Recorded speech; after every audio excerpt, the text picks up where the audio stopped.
Trix, do you think anybody's even watching this show right now? Well, of course, they must be. I mean, you can't be playing Kingdom Hearts all the time. Right. True, and there are some downtime between the levels. You could probably be doing something, So we need to have the show on so that way people can have something to listen to while they're playing Kingdom Hearts. what am I supposed to be doing while playing Kingdom Hearts? No. You don't understand. You make the show, then you play Kingdom Hearts. But I did Sora and Donald and fine. I'll make the show. But only because I love my fans. Never work with Trixie, folks. Never. So, here it is. Duel Nature by Iken. Iken? Hey. Whatever. Chapter 1. Warm up. Tweet!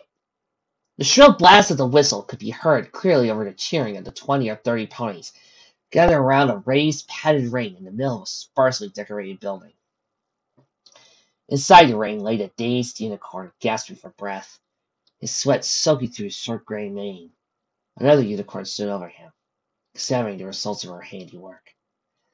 Her bright purple coat and long mane stood out among the ponies who frequented the gymnasium.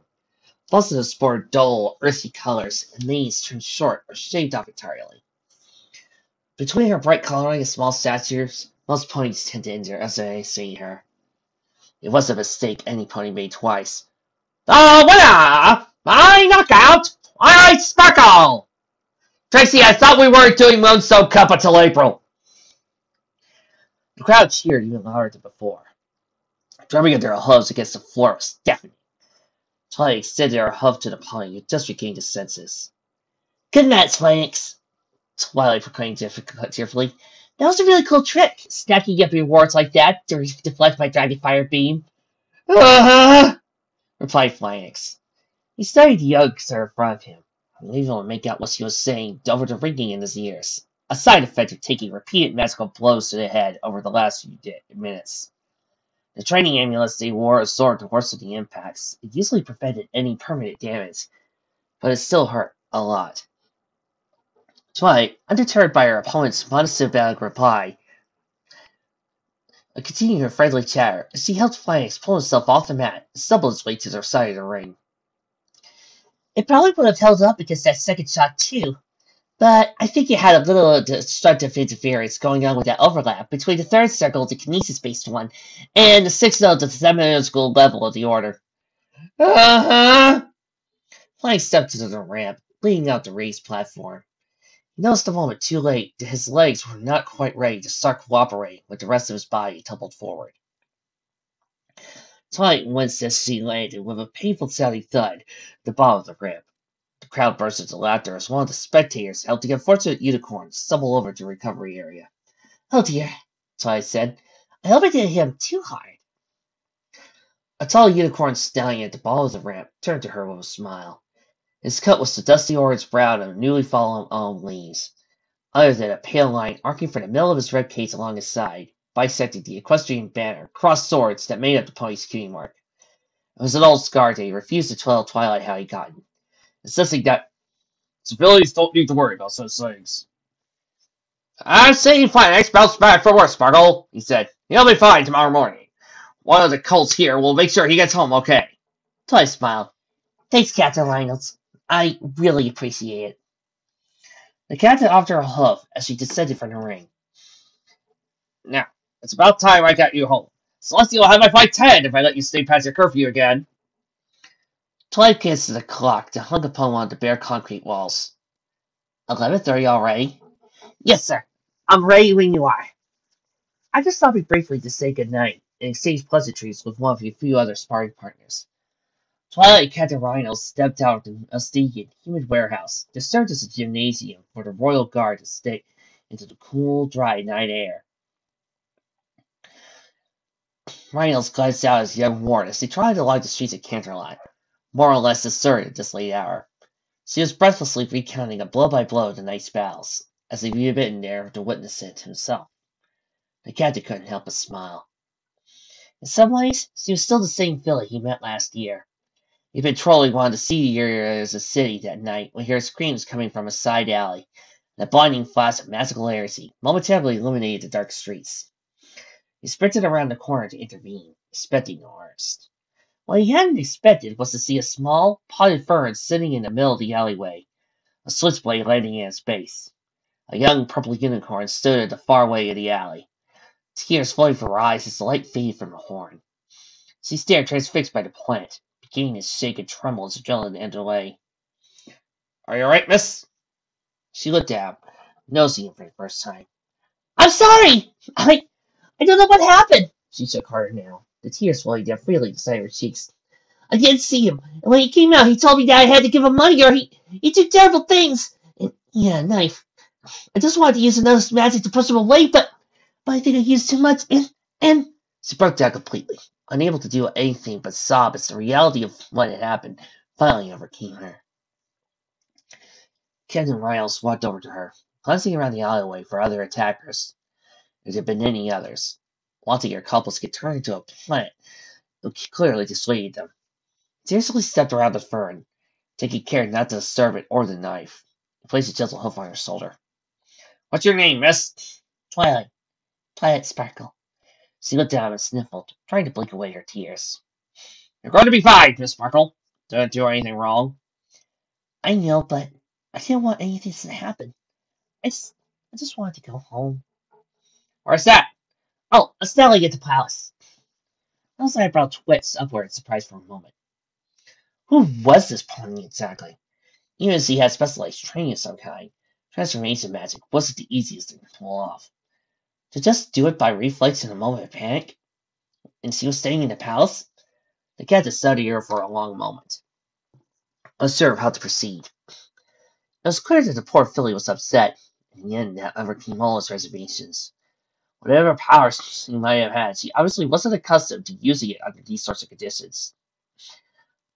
"Well, that's quite a coincidence, Miss Sparkle. I need to bring this evidence back to my office over there anyway. Why don't you and I walk back?" asked Reynolds. Twice smiled through her tears for the first time. "I like that, Captain. Thank you." Surprised second armor hasn't been mentioned yet. I mean, this would be the right amount of time for him. Carefully placing the knife in an evidence bag, it gathered got the fur to be dealt with later. Reynolds and Twilight began to walk back into the right side of the royal palace. Despite the earlier trauma, Twilight brightened up considerably as they walked and began chatting away in earnest. It wasn't long before she told Reynolds all about her recent move back to Camelot from the royal town of Ponyville. It was obvious that this pony was homesick. It dearly missed the friends she left behind. They reached the station just as Twilight finished recounting the time she had watched whoever Pegasus' friend secretly hopefully wrestle a bear 10 times her size to the ground and snap its neck. Riles tried to conceal a skeptical smile. She seemed a little too old to let her imagination run away with her like that, but after what she just suffered, Riles was more than willing to indulge her. He was glad to see her happy again. At the entrance to the alley, he kept his thoughts to himself. As he approached the station, he noticed a golden chariot parked immediately beside the front door, and he became aware of the commotion from the inside the reception area. "I don't care how many off-duty guards you need to call up. I want you to fight her!" Miles heard the voice of the desk sergeant on duty, the normally unflappable rapid dispatch, who now sounded like she was on the verge of complete panic. "Of course, ma'am. It says that given the hour, without any idea where to start looking, it may take a little time. Do it!" "Stop wasting time!" ordered the community voice of the other pony. Miles busted through the front door, only to stop dead in his tracks. "Princess Celestia!" The white alicorn spun around, remained billowing furiously outward, despite the lack of any appreciable breeze in the building. Her eyes were narrowed with frustrated rage. Miles's life began to flash before his eyes. Before he even got into the memories of his first day on the guard, he was shoved aside. Twilight ran past him towards the enraged alicorn. "Princess!" She ran to Celestia and nuzzled her ruler's neck. Must have roused his shock. Great. Twilight had survived a monkeying unharmed, and now she was probably going to end up spending a century or two on the moon for treating the princess so casually. Now he had to figure out what the princess actually did to any pony who didn't show her the proper reverence. In his mind, that made only the prospect more terrifying. He had been surprised before. was nothing compared to the shock of seeing the princess wrap her leg around the filly, return to gesture of affection. Oh, my faithful student, where have you been? I expected you back at the castle hours ago. I was about to send out a search party. The pieces rapidly began to fall into place for the captain. Why Twilight was living at the palace, and why she had been hesitant to tell him who she was studying under, suddenly made her much more sense.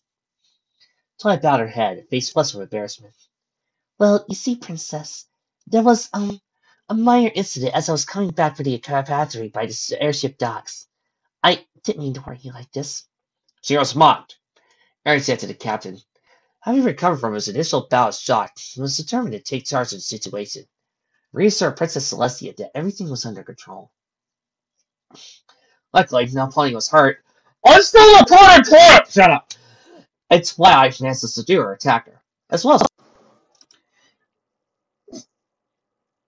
as turning her into some sort of houseplant. Twilight, are you okay? Twilight looked up at her mentor and nodded. Celestia turned to glare at the fern Reynolds had carried into his station. Maybe it's the captain's imagination, but he was sworn that the plant wilted a little. Yeah, just a little shaken up. I'll be fine. You don't have to worry about me. My magic will always keep me safe. Fine, Sir Celestia. Captain Reynolds went in early, knowing he should probably keep his mouth shut and let the two of them return home. But he couldn't help himself. Respectfully, Miss Sparkle, I disagree. I'm glad you're all right, of course, but frankly, you got lucky. If that mayor had known what he was doing, you could have ended up seriously hurt or worse. Reynolds, he could tell, had upset Twilight, and only a few more seconds before she burst into tears again. He also felt the weight of Celestia's full attention focused on him. She has to peek up at her face. She wore an unreadable, neutral expression, or else was sure he could sense gears in her mind turning, as he seemed to be weighing on his words. The captain noticed with some anxiety, sizing him up as well. You have raw power. No question, but there's more to winning a fight than just who the stronger pony is. You want to wander around the city late at night? There are several techniques and magical arts that can be used for self-defense. I suggest you study a few of them, and make sure that, heaven forbid, something like this were to happen again, you be prepared to deal with it. The two mayors stared at him for a long while, more than long enough for Reynolds to consider how far out of the line he had stepped by playing Princess Celestia. I hadn't taught Twilight to protect herself properly, putting her in danger. It was a process of wondering what it would be like to be reassigned to a frigid guard post and monitor some mountaintop on the border of the Cryptic Kingdom, when a mischievous smile formed on Celestia's face. I believe the captain is correct, Twilight. While your studies of friendship have enabled you to accomplish many things, it couldn't hurt to supplement them with a little combat training just to be on the safe side. After all, your friends might not always be around. There may come a time when you must rely on your own strength to protect you. In fact, I know just the pony you could train with. Twilight furrowed her brow. What pony would that be, Princess? Why, I believe Captain Reynolds has just volunteered his services as an instructor. Whoops. That wasn't exactly what he had in mind when he made the suggestion. Princess, I'm honored, of course, but certainly must be some other pony more qualified than myself for this sort of thing. I sat back for the princess to stare at the floor. I wouldn't want to be a burden on the captain. I'm sure he has more important things to do than teach me. Doesn't need me getting in his way all the time. Celestia was undeterred. Captain, I would consider it a personal favor if you would consider my proposal. After all, you've done and trained dozens of guard ponies, have you not? I think you'd find Twilight to be an excellent student. I know I always have. Reynolds knew he was beaten. He had to admit he had taken a liking to Twilight, and the political pony in him pointing out that only being a royal protege training under him would probably come in handy during budget negotiation season. Not be buried at all, Twilight. Consider it a privilege to train you. Really? I like that very much, sir. Warn you, though, not to go easy on new recruits. Learning magical combat is a lot of work, physically and mentally. You're up for it? I won't eat down, Captain. Twilight was eager to prove to Captain Reynolds and Celestia she could take care of herself.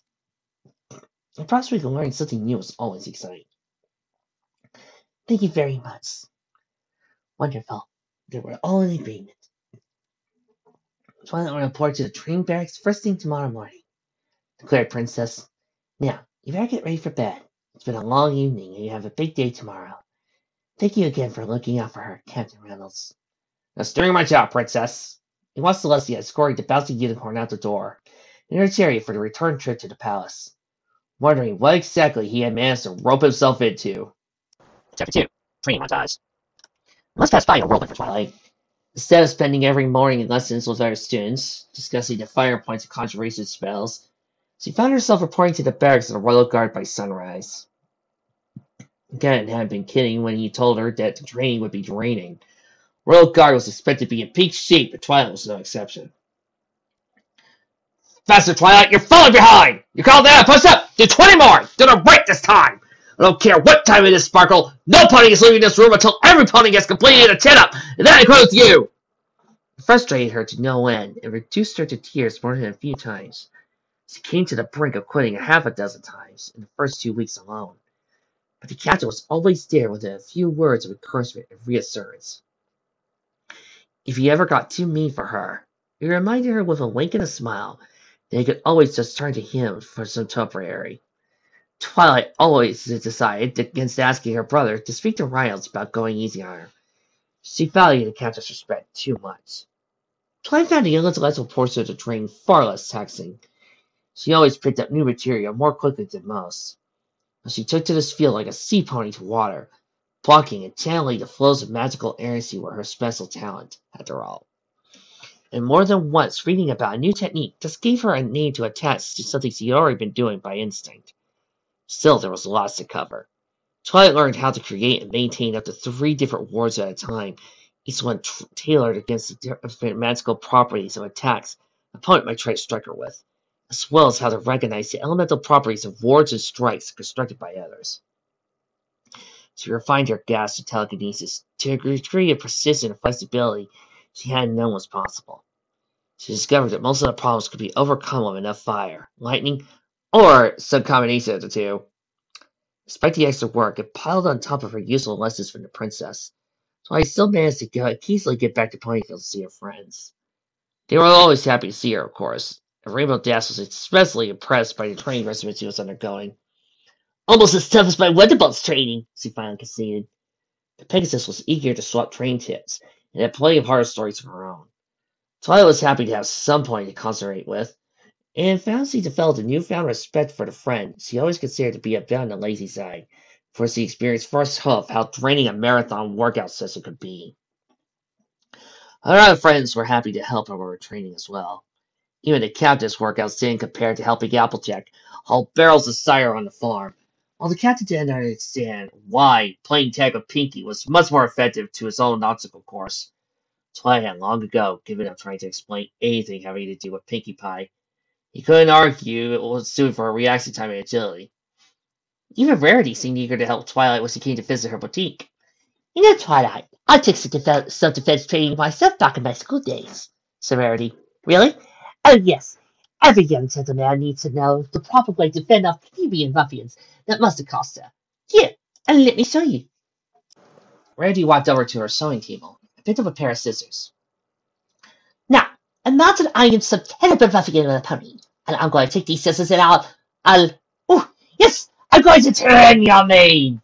Well, I guess it has been a bit shaggy lately. What? No, dear, that's not what I meant. I'm not actually going to cut your mane. You're just supposed to just pretend that I am, said Rarity.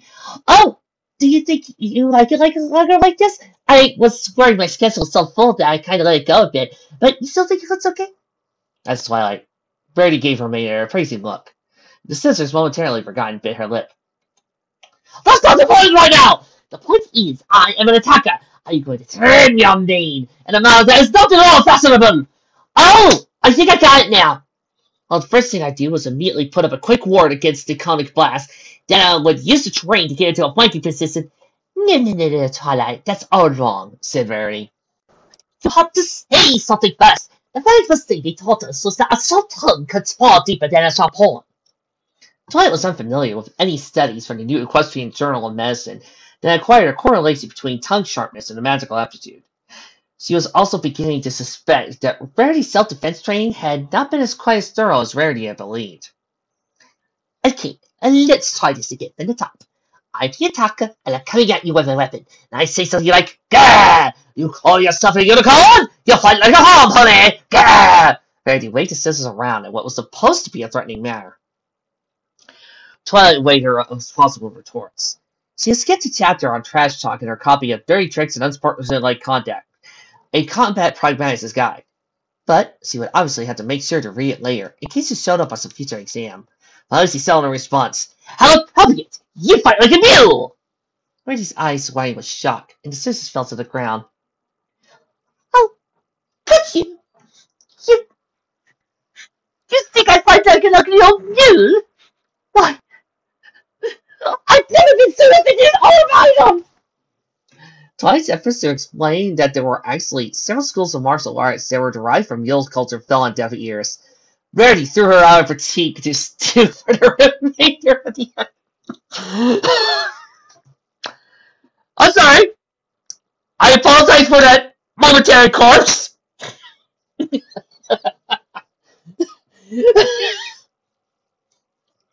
Just, I want to see that happen on the show. Mary trying to teach self-defense and somebody gives her a comeback of, "You play like a mule." Yeah.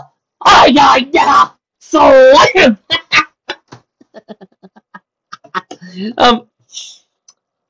oh, you know, after things like Spider-Man and Mike in training scenes like this with all the sincerity and seriousness of a really good Naruto Shippuden chapter. Having a gag like this does wonders for my sanity. Twilight's first few sparring matches against other unicorns went poorly. They usually did for newbies. Riles was quick to point out that their especially painful loss. Most of that she didn't have the raw power the other trainees did, but she wasn't quick enough on her hooves. In the library, she was free to sit back and spend a few minutes considering, for example, whether the extra power of a hexagonal deflected charm offered outweighed the improved efficiency of a Ponderer's all-purpose pentagram, when it came to avoiding an energy blast that composed of 70 to 80% frost affinity.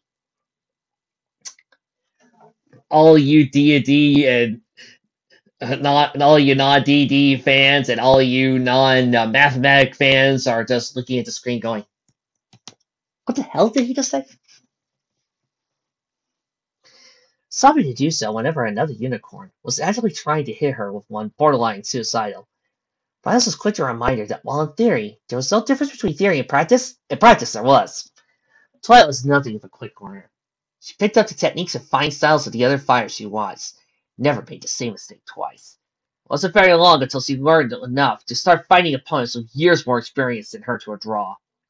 Not long after that, a lucky shot blew her opponent out of the ring and halfway across the gym. Twilight claimed her first win by knockout. From that moment forward, there was no stopping her. Wait a minute. What's this? An actual chapter where I combined two and it lasted less than 30 minutes? The wonders never cease.